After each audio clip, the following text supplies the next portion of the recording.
성도 여러분 안녕하셨습니까? 네. 하나님께서 약속하신 안식의 축복을 우리 모든 성도님들에게 이렇게 풍성하게 허락하시기를 바라겠습니다. 오늘은 전도서 9장을 공부하겠습니다. 전도서가 몇 장까지 있죠? 몇 장? 예, 12장까지 있어요. 그러니까 오늘 9장이니까 몇 장 안 남았네요. 네.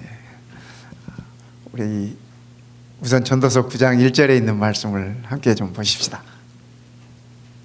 이 모든 것을 함께 읽어볼까요? 시작. 이 모든 것을 내가 마음에 두고 이 모든 것을 살펴본 즉 의인들이나 지혜자들이나 그들의 행위나 모두 다 하나님의 손 안에 있으니 사랑을 받을는지 미움을 받을는지 사람이 알지 못하는 것은 모두 그들의 미래의 일들임이니라. 네. 이 전도서 9장은 우리들에게 있어서 그 삶을 진실되게 보는 그러한 그 세 가지 키를 제공해 주고 있습니다. 그래서 결론부터 얘기하면 첫 번째 키는 하나님이 주권자이시다 라는 사실과 그 다음에 두 번째는 우리의 죽음이 확실하다 라는 것과 세 번째는 인간들은 이 통으로 다 썩었다, 이 머리끝부터 발끝까지 다 부패했다, 이렇게 이 전도서 9장에서 얘기를 하고 있습니다. 그래서 이 세 가지를 이렇게 직시하는 사람은, 그 세 가지를 바로 하는 사람은 그 자신의 삶을 진실되게 볼 수 있고 또 그 삶에 대하여 이렇게 바른 삶을 가져갈 수 있다라고 이 지혜자는 우리들에게 일러주고 있습니다. 이 9장 1절에서 읽었듯이, 그죠? 의인이나 지혜자들이나 그들의 행위나 모두 다 하나님의 손 안에 있다라고 이렇게 표현을 하고 있습니다. 우리가 다 하나님의 손 안에 있다. 제가 어렸을 때 그 손오공을 이렇게 재밌게 봤는데, 여러분 손오공 보셨습니까? 근데 그런 이 말이 나와요. 손오공이 아무리 뛰어봐야 삼장법사 손안이다, 그런 표현이 나와요. 그런데 우리 인간들이 아무리 해봐야 하나님의 손 안에 있다라고 하는 표현을 이렇게 전도자가 쓰고 있습니다. 모든 삶이 다 하나님의 손 안에 있다라는 말씀이죠. 다른 말로 표현하면 하나님의 손을 떠나서는 우리가 존재할 수도 없다라고 하는 얘기를 하고 있습니다. 그래서 하나님이 모든 것의 주인이시다. 또 하나님께서 모든 것을 다 다스리고 계시다. 우리의 주권자가 하나님이시다 라는 얘기를 지금 하고 있습니다. 그래서 모두가 다 하나님의 손 안에 있다. 하나님을 모르는 사람들도 그렇고 하나님을 아는 사람들도 그렇고 차이가 뭘까요? 하나님을 모르는 사람들은 미래에 대한 두려움이 있나요? 우리는 미래에 대한 두려움이 있나요? 제 질문이 좀 거시기 합니까? 예, 우리가 다 미래에 대한 두려움이 있잖아요. 그죠? 특히 우리 한국 분들은 오지도 않은 것 미리 끌어서 걱정을 먼저 한대요. 그래서 대부분 걱정하는 사람들의 그 걱정거리를 이렇게 조사해 보면은 아직 닥치지도 않은 것, 확실하지도 않은 것, 그런 것들을 이렇게 미리 끌어다가 이렇게 걱정을 한대요. 근데 우리가 이 성경을 보면, 신약 성경을 특별히 보면은 모든 사도들도 그렇고 성경을 기록한 모든 이 기자들이, 사도 바울도 그렇고, 이 기독교인의 삶을 표현하면서 그 종말론적인 삶으로 이렇게 표현하고 있어요. 마지막이 가까웠으니, 때가 가까웠으니. 그래서 우리가 성경을 읽다 보면은 이렇게 그런 표현들이 많이 있지 않습니까? 근데 그분들 다 돌아가셨어요. 근데 그 차이가 뭘까요? 그죠? 이 기독교적인 삶은 그거인 것 같아요. 이 우리 성경을 기록한 또 우리 예수님의 제자들도 마찬가지고 베드로도 마찬가지고 요한도 마찬가지고 다 그들의 생전에 예수님을 볼 것처럼 그렇게 이 기록들하고 기다리고 그러셨잖아요.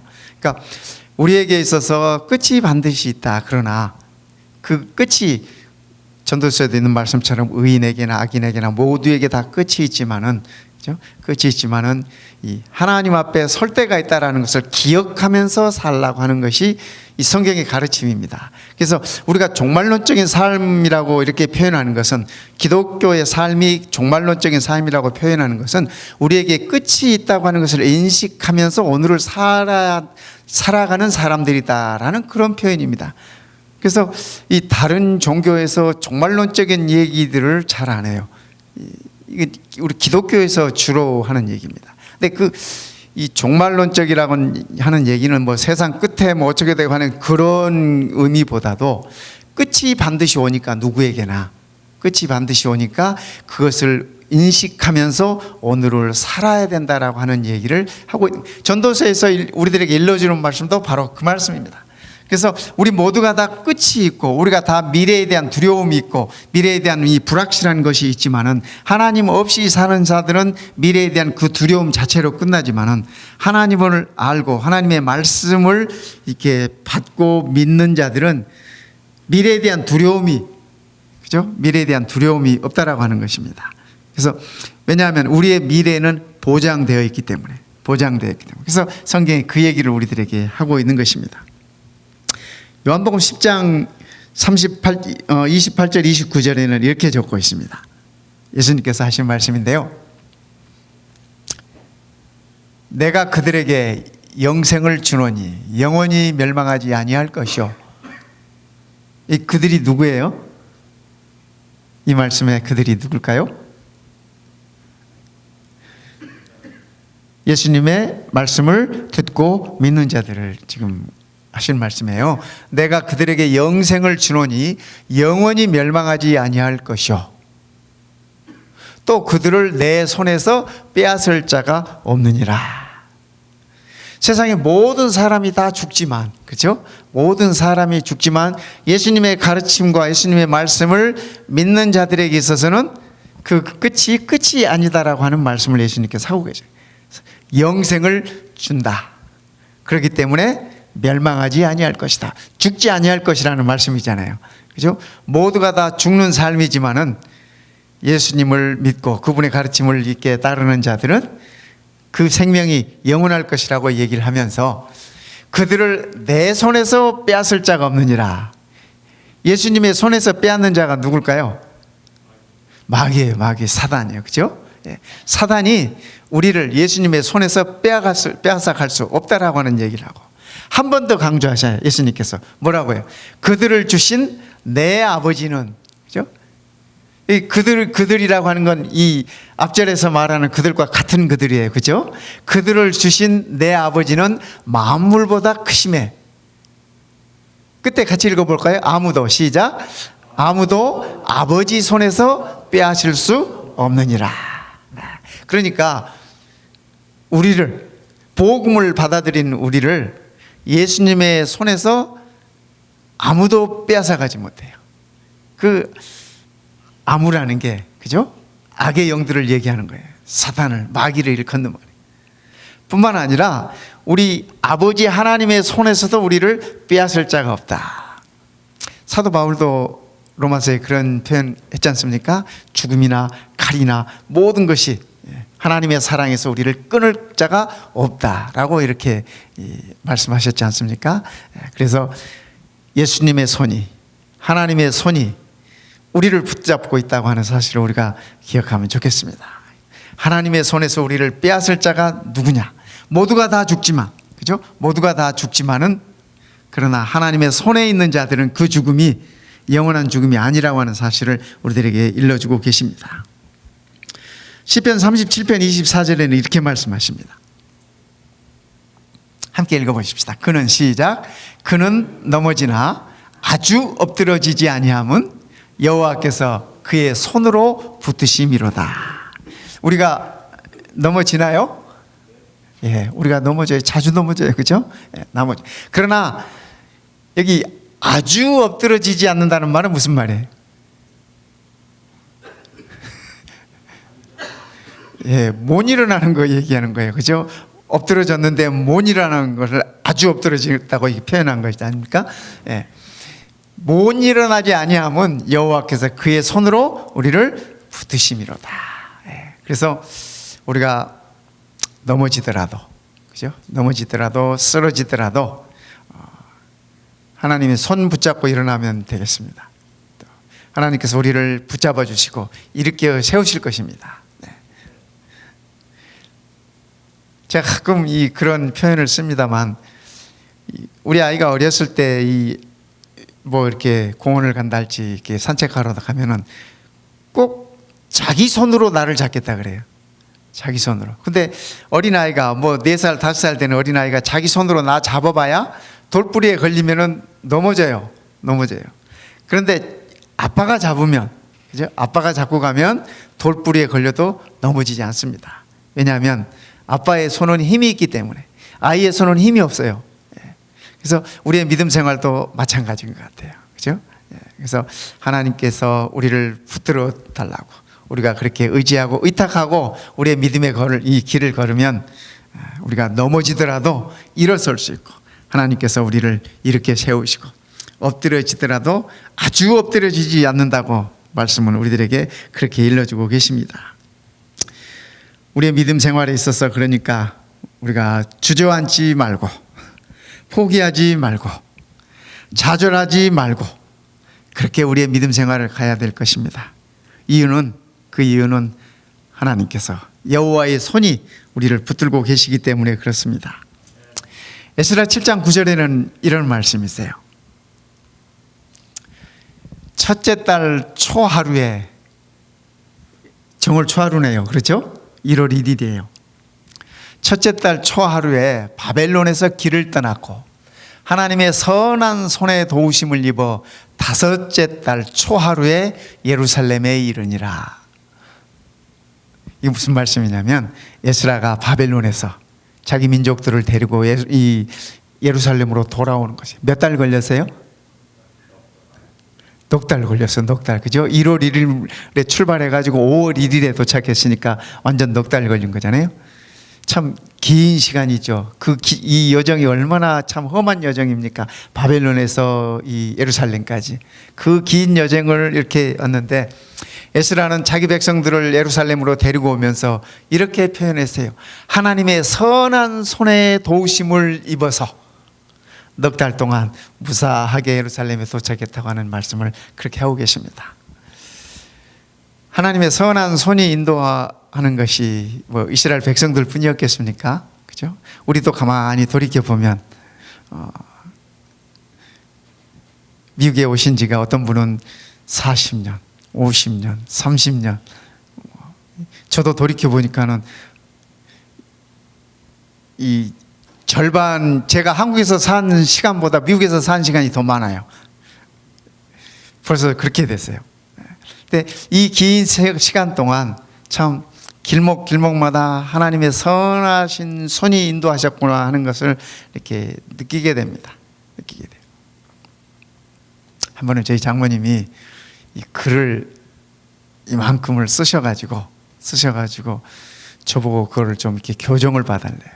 그리고 그 글을 쓴 것에 대해서 제목을 붙여달래요. 그래서 제가 그걸 이제 첫 장부터 쭉 읽어봤습니다. 쭉 읽어봤더니 그분이 어떻게 태어나셨고, 어떻게 자랐고, 어떻게 신앙을 받아들였고, 뭐 쭉 그분의 그 평생을 이렇게 기록하셨어요. 평생을 이렇게. 또 길목마다 하나님께서 어떻게 인도하셨고, 어떻게 축복하셨고, 무슨 어려움이 있었는데 어떻게 하나님께서 기이한 방법으로 해결해 주셨고, 뭐 이런 것들을 쭉 적어 놓으셨더라고요. 그래서 그것을 제목을 저보고 붙여달라고 해서 제가 기도하면서 많이 생각을 했어요. 생각을 하다가 제가 내린 결론은, 한 여인의 삶이 이렇게 시작부터 끝까지 거의 일평생을 인도하신 그 면면이 전부 다 하나님의 은혜구나 하는 생각이 들었습니다. 그래서 제가 그 책의 제목을 은혜라고 이렇게 붙여드렸어요. 그런데 비단 뭐 그분의 삶만 그러겠어요? 그죠? 우리 모두의 삶도 은혜 없이는 있을 수 없는 그런 삶이지 않을까 하는 생각을 갖게 됩니다. 정말 하나님의 손이, 하나님의 그 선하신 손이 우리를 인도하지 않았다면 오늘 우리가 이런 모습으로 복음안에 우리가 있을 수 있었을까? 한 번은 저희 친구들 목사들이 이렇게 모여가지고요, 서로 이렇게 담화를 나누는데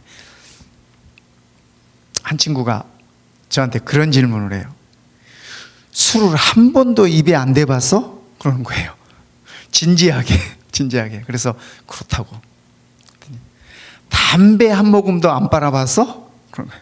그래서 그렇다고. 그랬더니 믿지를 않아요. 제가 그런 걸 잘하게 생겼는지 그건 제가 모르겠는데 믿지를 않아. 그래서 제가 물어봤어요. 왜 안 믿느냐 그랬더니 어떻게 그렇게 살 수가 있냐. 이 청소년기를 지나면서 한 번쯤은 그런 유혹이 있고 한 번쯤은 그런 이렇게 그 뭐 친구들이나 이런 것들을 통해서 그런 그 유혹이 있는 건데 어떻게 그럴 수 있느냐 그러더라고요. 가만히 생각하니까 저도 그게 하나님의 은혜였다라는 생각이 들어요. 기회는 많이 있었어요. 근데 그런 기회 때마다 제가 이렇게 그런 유혹들을 물리칠 수 있었던 것이 가만히 생각해 보니까 저희 어머님의 늘 기도를 생각하면서 제가 이렇게 물리쳤던 것 같고, 그다음에 제가 어려서부터 배워온 신앙 때문에 그런 것들을 이렇게 물리칠 수 있었던 것 같아요. 그래서 이 모든 것들이 하나님의 선하신 손에 인도하심이 아닐까 하는 그런 생각을 해보는 것입니다. 오늘 우리의 삶에 있어서도 길목마다 하나님께서 인도해 주셨던 그 선한 손을 우리가 기억하면서 감사할 수 있으면 참으로 좋겠습니다.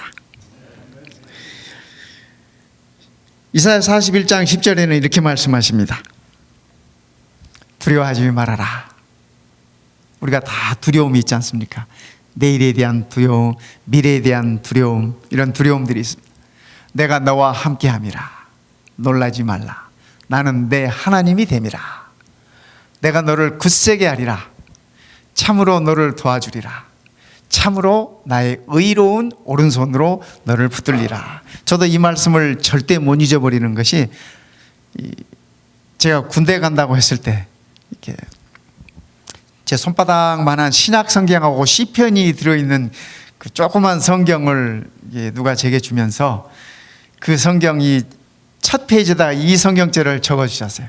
이 성경절을 적어주시면서 군대 가는 제게 이렇게 건네주셨어요. 그래서 제가 그걸 이 웃주머니에 넣고 늘 그 말씀을 펴서 보고 그럴 수 있었습니다. 우리 하나님께서 참으로 나의 의로운 오른손으로 너를 붙들리라. 우리 하나님 오른손잡인가 봐요. 그죠? 이 왼손 쓰시는 분들은 좀 그러시겠지만, 그죠? 참으로 의로운 오른손으로. 이 성경의 오른손이라고 하는 표현은 그 힘의 상징입니다. 그래서 이 보좌 우편에 앉게 하시고, 그죠? 늘 그런 이 오른쪽은 그런 힘의 상징으로 우리가 성경은 얘기를 하고 있습니다. 하나님께서 우리를 붙들어 주신다고 그렇게 약속하셨습니다. 그래서 우리가 하나님의 손 안에 있다고 하는 것이 얼마나 큰 축복인가. 삶을 진실되게 볼 수 있는 첫 번째 열쇠는 하나님께 모든 주권이 있다고 하는 사실입니다. 우리가 그것을 인정하고 그것으로 우리가 이렇게 이어갈 때 우리는 참으로 우리의 삶을 보다 의미 있게, 열매 있게 갖고 갈 수 있는 것 같습니다. 두 번째는 전도서 9장 2절에 있는 말씀입니다. 함께 읽어보십시다. 모든 사람에게, 시작. 모든 사람에게 임하는 그 모든 것이 일반이라. 의인과 악인, 선한 자와 깨끗한 자와 깨끗하지 아니한 자, 제사를 드리는 자와 제사를 드리지 아니하는 자에게 일어나는 일들이 모두 일반이니 선인과 죄인, 맹세하는 자와 맹세하기를 무서워하는 자가 일반이로다. 이거 무슨 얘기예요? 다 일반이라고 하는 얘기가 이 뭐에 관한 말씀이에요? 죽음에 관한 얘기입니다. 지금 전도서 9장 2절 3절에서 그 죽음에 관해서 얘기를 하고 있습니다. 제사를 지내는 사람이나 안 지내는 사람이나 요즘 말로 하면 예배를 드리는 자나 예배를 드리지 않는 자나, 선한 사람이나 악한 사람이나 모두가 다 죄인이나 선인이나 모두가 다 이렇게 죽음 앞에는 다 동일하다고 하는 얘기를 하고 있습니다. 그래서 죽음이 우리들에게 반드시 온다라고 하는 사실을 얘기해 주고 있습니다. 예외가 없다. 그러니까 우리가 모두가 다 죽을 줄을 알아요. 그렇지 않습니까? 저도 알고 여러분도 알아요. 우리가 죽을 것을 다 알아요. 그런데 문제는 죽음이 오는 것을 실감하지 않고 사는 것 같아. 저도 가만히 생각해 보면, 그죠? 우리가 이렇게 이 죽음이 반드시 내게 올 것이라는 걸 알지만 그것을 우리가 실감하지 못하고 사는 것이 아닌가, 그런 생각을 해보는 것입니다. 근데 이 죽음이 의인에게도 악인에게도, 그죠? 다 똑같이 그 삶에 있어서 마지막이 온다라고 하는 사실, 그 사실을 기억하라는 얘기죠. 그죠? 그 죽음이 확실하다. 이 전도서 말씀을 읽다 보면은 좀 그렇죠? 아까 우리 민장로님 기도해 주시면서도 이 기도 중에도 그런 말씀 하셨잖아요. 전도서를 통해서 우리가 삶을 어떻게 해야 될지 이렇게 기도하셨는데, 참 그런 교훈을 우리가 받는 것 아니겠습니까? 그래서 성경을 이렇게 1장부터 쭉 이렇게 말씀을 공부하는 것은 이런 면에서 좋은 것 같아요. 어떨 때는 얘기하기 좀 곤란한 것도 이 차례대로 가다 보면 나오니까 해야 돼. 그렇죠? 근데 이 전도서에서 요즘 우리가 보는 것은 참 이야기하기 좀 뭐하지만 그러나 중요하고 꼭 얘기해야 되는 부분이잖아요. 우리가 다 이 죽음이 온다고 하는 사실을 다 알고 있지만, 그러나 그 죽음을 우리가 실감하지 못하고 사는 것이 우리들의 모습이니까. 그래서 전도자는 잔치집 가는 것보다 초상집 가는 것을 더 하라 그랬잖아요. 이 초상집에 가면 우리가 농담도 안 하잖아요.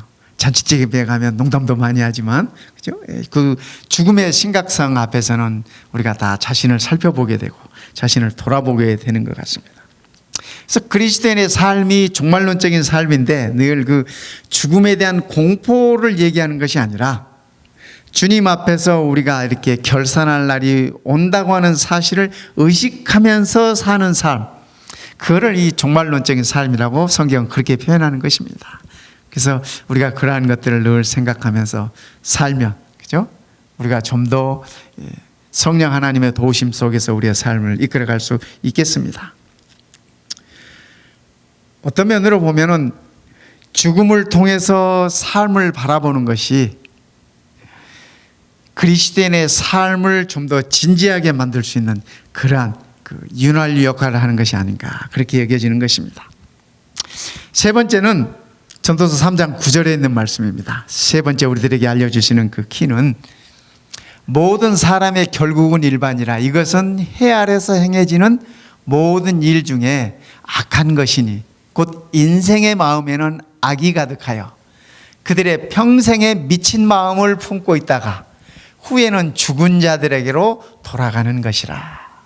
그러니까 사람들의 마음 속에 악이 가득하고 다 부패해 있고 다 미친 마음으로 살다가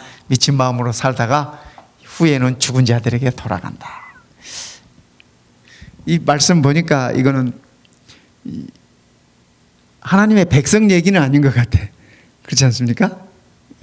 이 복음을 담고 있는 자의 삶이 아니라 복음이 없는 자의 삶을 얘기하고 있는 것 같습니다. 그러나 제가 이 말씀을 보면서 가만히 한번 생각해 봤습니다. 내가 하나님의 자녀가 되었다고 해서 내 안에 미친 마음은 없는 걸까? 한번 그런 생각을 한번 이렇게 해봤습니다. 여러분 어떻게 생각하십니까? 그죠? 우리가 거듭났다고 해서, 그죠? 우리가 거듭났다고 해서 그리스도인이 되었다고 해서 내 안에 이런 그 악한 마음이나 이런 미친 마음은 없을까요? 있죠. 저는 이 말씀을 묵상하면서 제 나름대로 그렇게 결론을 내렸습니다. 그래, 거듭난다고 하는 것은 하나님의 자녀가 된다고 하는 것은 내 안에 있는 두 사람의 싸움의 시작이구나, 그렇게 생각했습니다. 악한 마음과 성령 하나님의 도우심으로는 그 선한 마음의 싸움이 내 안에서 일어나기 시작하는 것이라고 그렇게 생각했습니다. 그래서 이 선한 마음의 성령의 역사를 통한 선한 마음이 악한 마음을 지배하면 우리는, 그죠? 하나님의 자녀로서의 삶이 되는 것이고, 악한 마음이 이 선한 마음을 지배하면 악한 삶이 되는 것 같아요. 그죠? 그래서 우리가 늘 이 싸움에서 승리할 수 있도록 우리가 성령님의 도우심을 구하고 또 우리가 노력하고 기도하고 그래야 되지 않을까 하는 생각을 하는 것입니다. 그래서 예수 믿는다고 뭐 성질도 안 내고 뭐 하나님의 자녀였다고 해서 뭐 다 그렇게 온유하기만 하고 그런 거 아니잖아요. 늘 내 안에 두 사람이 있어가지고 이 두 사람이 늘 이렇게 싸우고, 바울도 그런 표현을 하셨습니다. 그래서 이 어둠의 자식과 빛의 자식이 내 안에 있다.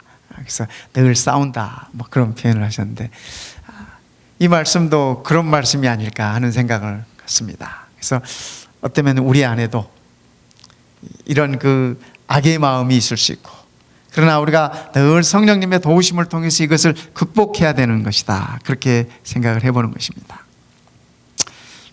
제가 대학 시절에요, 이제 봉사를 나갔어요. 일주일에 2번 정도 이렇게 봉사를 나갔는데, 주중에는 청량리 경찰서 소속이 있는 그 청소년 근로 청소년들 야학이 있었어요. 야간 학교. 거기 나가서 이제 이렇게 가르치고, 그다음에 주말에는 이렇게 그 면목동에 있는 정신병원 있었어요. 거기 가서 비교적 이렇게 정신질환이 덜 심한 사람들, 그분들 이렇게 이제 모아서 말씀도 들려드리고 성경도 이렇게 읽어드리고 이제 그랬었는데, 어느 날은 이렇게 이제 말씀을 이렇게 나누고 있는데 자꾸 저기 앉아 계신 분이 옆에 사람 찌르면서, 옆에 사람이 이렇게 혼자 씩씩 웃고 그러니까 얘 미쳤대요, 얘 미쳤대, 자꾸 그래요.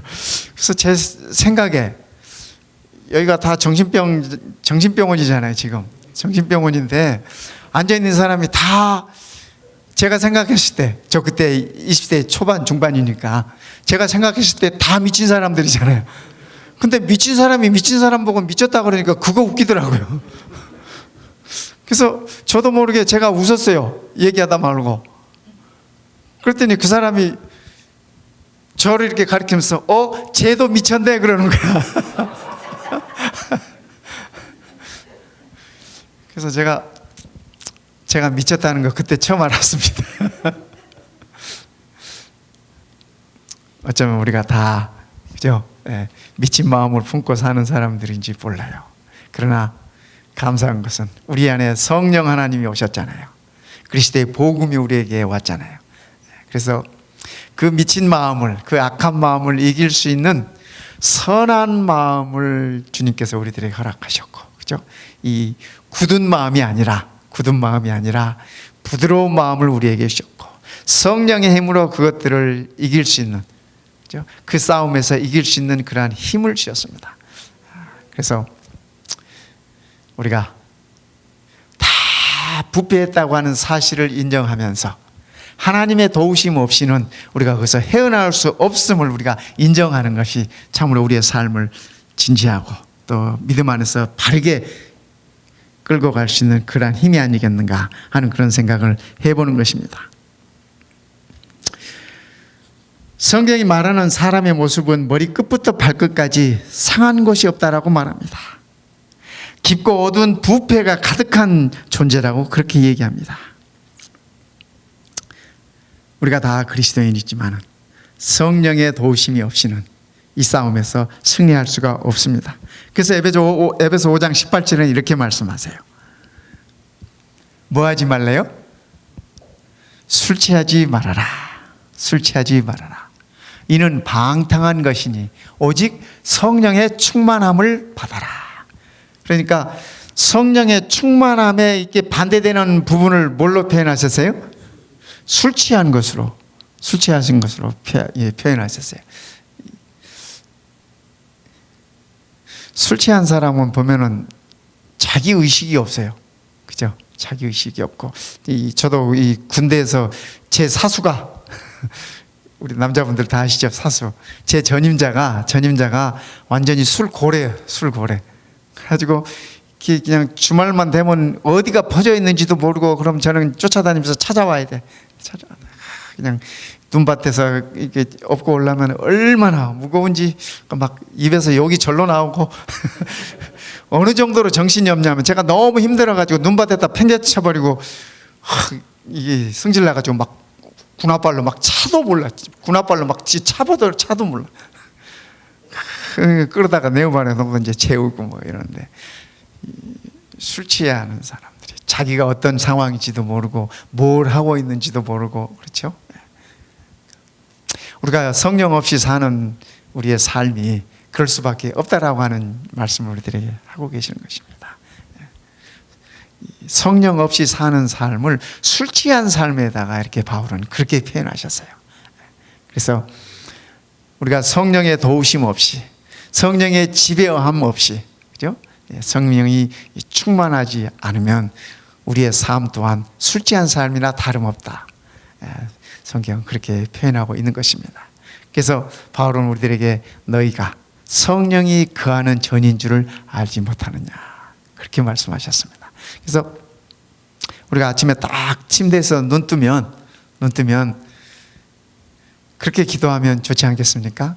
오늘도 성령 하나님 저를 채워주십시오, 이렇게 기도하면 좋겠습니다. 성령 하나님 오늘도 저를 이끌어 주십시오, 이렇게 기도하면 좋겠습니다. 그죠?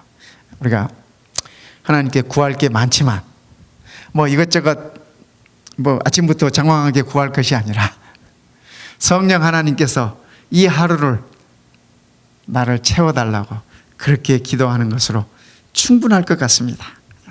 그래서 아침에 눈 뜨면, 침대에서 눈 뜨면 성령 하나님 오늘 또 나를 채워달라고 그렇게 우리가 기도할 수 있으면 참으로 좋겠습니다. 술이 지배하는 삶이 아니라 성령이 지배하는 그런 삶인 것입니다. 그래서 하나님의 주권이 나를 이끌고 내 삶이 하나님의 손 안에 있고, 죽음의 확실성이 우리들에게 분명히 있지만은 하나님께서 약속하신 그 약속 따라서 우리가 멸망이 아니라 영생으로 가는 인생이라고 하는 것을 기억하면서, 우리가 철저하게 악으로 물든 죄인이지만은 그러나 성령의 도우심을 통해서 우리가 그것을 다 죄의 지배에서 벗어나서 성령의 지배로 가득 찰 수 있다라고 하는 사실을 우리가 전도서를 통해서 기억하면 좋겠습니다. 이 세 가지를 인정하는 사람은 전도서 9장 4절에 이렇게 산다고 얘기합니다. 모든 산 자들 중에 들어있는 자에게는 누구나 소망이 있으면 산 개가 죽은 사자보다 낫기 때문이니라. 이런 세 가지를 1절, 2절, 3절에 있는 그 세 가지를 이렇게 바르게 인식하는 사람들은, 그죠? 소망이 있다. 소망이 있다.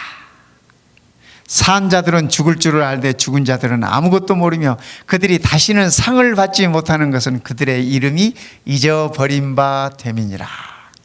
그래서 삶에 대한 감사할 수 있다고 이렇게 전도자는 얘기를 하고 있습니다. 오늘 내가 살아있음에 대해서, 내 삶에 대해서 감격하고 감사할 수 있다라고 그렇게 얘기하는 것입니다. 여러분이 사자는 밀림의 왕자잖아요. 그죠? 예, 밀림의 왕자예요. 체격도 크고 소리도 우렁차고 모든 이 동물들을 지배할 수 있는 그런 위치에 있는 동물이에요. 그런데 죽은 사자보다는 산 개가 낫다, 이렇게 표현했습니다. 유대인들에게 있어서 이 개는 이렇게 가치 없는 것입니다. 예, 가치 없는 것이죠. 지금도 이쪽 이 소아시아 지방에 가면 이렇게 개들이 막 돌아다녀요. 들에도 참 어떨 때는 조금 무섭기도 해요. 그 개들이 이렇게 돌아다니면서 이렇게 먹을 것을 찾고 이러는데 녀석들이 사람을 물으면은 쟤네들은 예방 주사도 안 받았을 텐데 뭐 하는 생각에 좀 그렇더라고요. 터키에 갔더니 얼마나 개들이 많은지, 개들이 이렇게 돌아다니는 개들이 너무너무 많아요. 그때 막 우리는 예쁜 개들만 보잖아요. 목욕 깨끗이 하고 뭐 이렇게 잘 먹어서 이 털도 번들을 하고 이런 개들만 보는데 거기 있는 개들은 다 못 먹고 목욕도 안 해가지고 그냥 곁에 가기 싫을 정도로 그런 개들이에요. 그런데 산 개가 죽은 사자보다 낫다, 이렇게 이 전도자는 얘기를 하고 있습니다. 그러니까 우리의 인생도 살아있을 때 의미가 있는 것이지 죽으면 아무 의미가 없다라고 하는 얘기입니다. 아무리 아름다운 사람도, 아무리 사랑스러운 사람도 그가 죽어서 굳어 있다면, 그죠? 어떻게 우리가 이렇게 함께 있을 수 있겠습니까? 그래서 우리가 살아있을 때 하나님께 찬양하고, 살아있을 때 하나님께 영광 드리고, 살아있을 때 우리가 하나님과 좋은 관계를 유지하고 그래야 될 것입니다. 그래서 산 자들은, 여기 5절에 그랬잖아요. 무릇 산 자들은 죽을 줄을 알되 죽은 자들은 아무것도 모르며 그들이 다시는 상을 받지 못하는 것은 그들의 이름이 잊어버린 바 됨이니라. 우리가 다 잊혀질 것입니다. 그리스도 없으면 완전히 잊혀질 것입니다. 세상에 아무리 그 이름을 남겼든 어쨌든 그렇죠.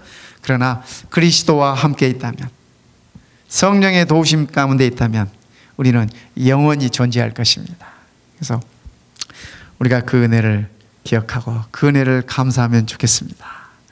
우리의 삶의 길목마다 그 도와주신 그 은혜가 얼마나 감사한지, 인도해 주심의 그 은혜가 얼마나 감사한지 제가 말씀을 준비하면서 한번 생각해 봤어요.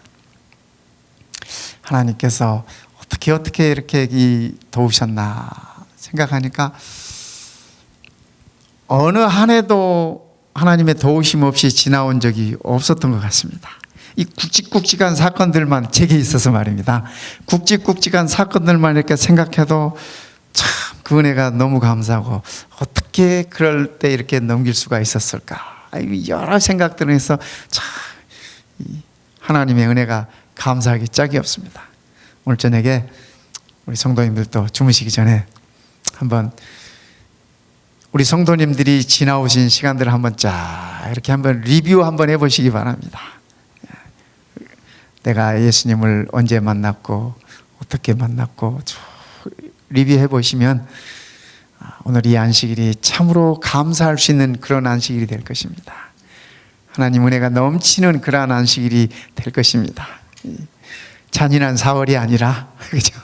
잔인한 사월이 아니라 참 행복한 사월일 것이에요. 그렇죠?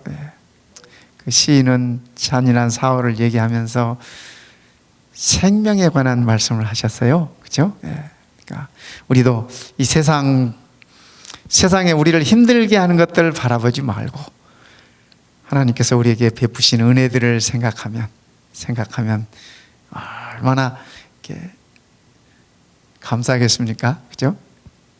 지난주에 저는 우리 육장로님 며느리가 임신했다는 소식을 들으면서 새 쌍둥이를 가졌대. 모르셨어요? 새 쌍둥이를 이 태 속에 가졌대. 그래서 그 말씀을 들으면서 이야, 그것도 축복이다 하는 생각이 들었어. 셋을 낳아서 기르려면 최소한 10년은 길러야 될 거 아니에요. 3년 터울로 하나씩 난다 해도 그렇잖아요. 근데 한 번에 셋 낳아서 그냥 한 번에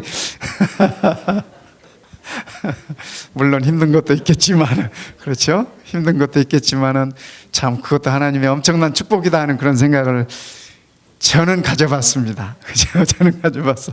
그리고 이렇게 한번 제가 그림을 그려봤어요. 그 우리 육장로님 그 며느님이 예쁘더라고요. 그렇죠? 제가 처음 봤어요. 지난 안식일 날 우리 그 점심 시간에 처음 봤는데 그 엄마가 예쁘니까 아이들도 틀림없이 예쁠 것 같아. 뭐 그 아빠도 예쁘더구만. 그러니까 이 예쁜 애들 셋을 그 유모차에다가 셋을 딱 이렇게 실어서 쇼핑몰을 끌고 가는 모습을 한번 상상을 해보니까 너무 예쁜 거야, 이거. 우리의 삶 속에 모든 것이 하나님의 은혜일 것입니다.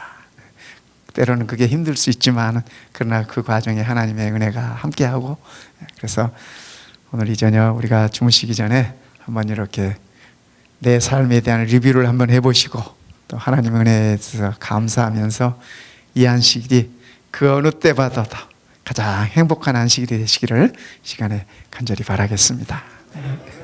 우리 다 함께 일어나셔서 참이 566장 하십시다. 566장.